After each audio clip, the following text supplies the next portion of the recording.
Good morning guys. Okay, meron ulit tayong long ride ngayon. Tayo ay papunta ng Infanta, Quezon o Real Quezon. Sa kasalukuyan ay beach ang ating pupuntahan. As of now ay mag-alas 3 na o 2:55 AM. So titingnan natin kung anong oras tayo makakarating doon dahil ang daan natin ay Marilake. Hindi tayo dadaan ng Pami. So let's go guys. Maalis tayo ay mga alas 3 dahil mag-alas 3 pa lang ngayon. Go, go, go. Okay, let's go. Tropang Viajero! Tropang Viajero! There is no fear of long ride. Travel buddies, simulat sa pool. Kamis, morning, gin. Woo! Tropang Viajero! Tropang Viajero! There is no fear of long ride. Tropang Viajero! Tropang Viajero! Alright, mga katrupang biyahero, dito na tayo sa Real Quezon, Balagbag Beach and Resorts. Ngayon ay pasado na alas 8 na ang umaga. Umalis tayo sa Parañaque ng alas 3 ng madaling araw. So, sa madaling salita, mahigit 5 oras ang ating biyahe. Pero meron kaming stopover na 5 beses. At etong ride na ito ay birthday treat sa akin ang aking anak at ang aking asawa. So, mas gusto ko kasing mag-long ride kaysa sa kumain ang kumain. So, ang napili ko ay itong Balagbag Beach and Resorts. Para makakatiniputan ng bis na ito kung pasado ba sa ating panlasa. At same time, para malaman din natin kung magkano ba ang ating gagasusin pag tayo ay pumunta rito. Let's go! Kung papansin ninyo mga katrupang biyahero, ang dagat, bughaw na bughaw, nakakaakit. Wow! At ang lugar ay maaliwalas, napakalinis kasi. Talagang pag nagpunta ka rito ay makakapag-relax ka. At ang dagat na yan, high tide yan dahil pagka low tide, ganito ang kanyang itsura, mabato. Pero, bugaw pa rin ang kulay niyan guys, kaya lang ganyan ang kulay dahil sa sikat ng araw at sa posisyon ng camera. Alright, dako naman tayo sa kanilang cottage kung magkano ba ang halaga. Yang nakikita niyong nakahimero yung cottage na yan, 500 yan guys, pagka nag-overnight ka at 700 yan. At ito namang up and down na yan, 1,000 yan. Up pag nag-overnight, 2,000. At yung kanilang hot cottage, yan hot cottage na yan, 700. Pag nag-overnight, 1,000. At itong cottage na ito na malaki, up and down, 3 to 4,000 yan, day tour and overnight. At yan naman ang cottage na aming inarkila, 700 yan. Pero binigay lang sa amin na 500. At ito naman ang kanilang information at tindahan kung may mga kailangan ka, diyan ka pupunta at magtatanong kung ano ang gustong mo malaman.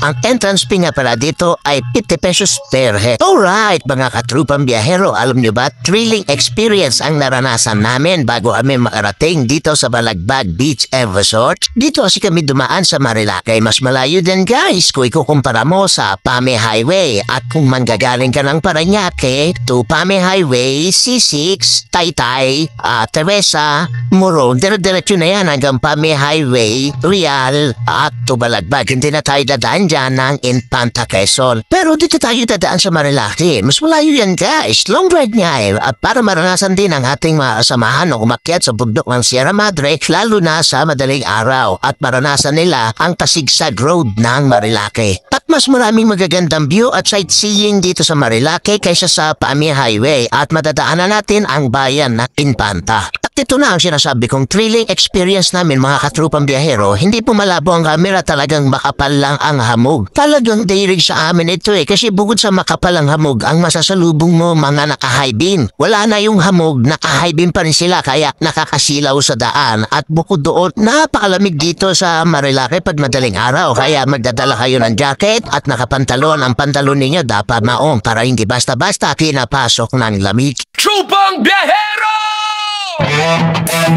Tropang Viajero!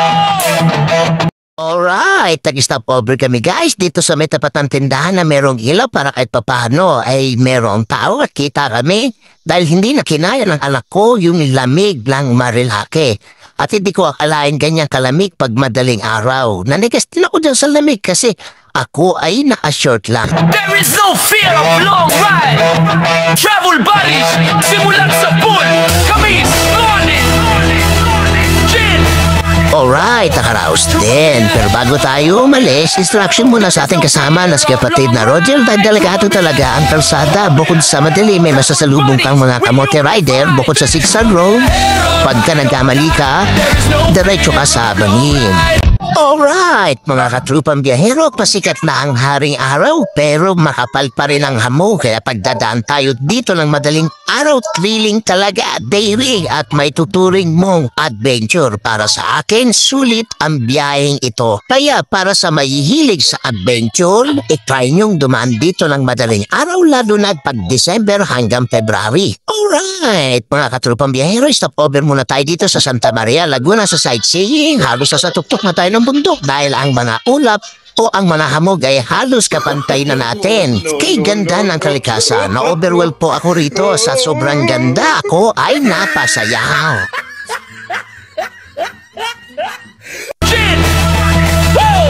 Trupang biyahero, there is no fear of long ride. Trupang biyahero, travel buddies, we unified. Trupang biyahero, ride or die.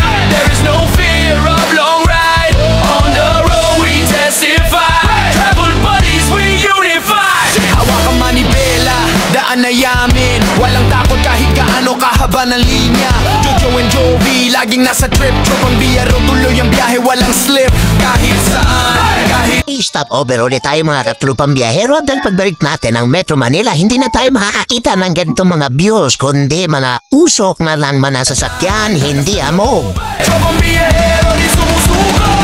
Alright, stop over tayo sa palengke ng Real Quezon. Bumili tayo ng ating mga kakainin at lulutuin sa beach na ating pupuntahan. Hindi na kami nakapagluto ng aming mga kakainin at babaunin sa bahay bago kami umalis dahil sobrang abala kami nung araw na yaon. Mas mainam na yan dahil mas sariwa ang iyong makakain, mas makakapili ka kung anong lulutuin mo at makakapag-prepare ka talaga para mapasarap mo ng maigi dahil hindi ka nagmamadali. At pagdating sa beach, feel na feel mo ang pagluluto sa tabi ng dagat. Alright, ang makarating na ng beach at makapagluto, may prepare na lahat ng mga kasailanganin ay mas kinuna ang magpahinga dahil as of now ang tubig dagat ay low tide at mabato, hindi maganda paliguan pero mamaya-maya ay aangat din ang tubig.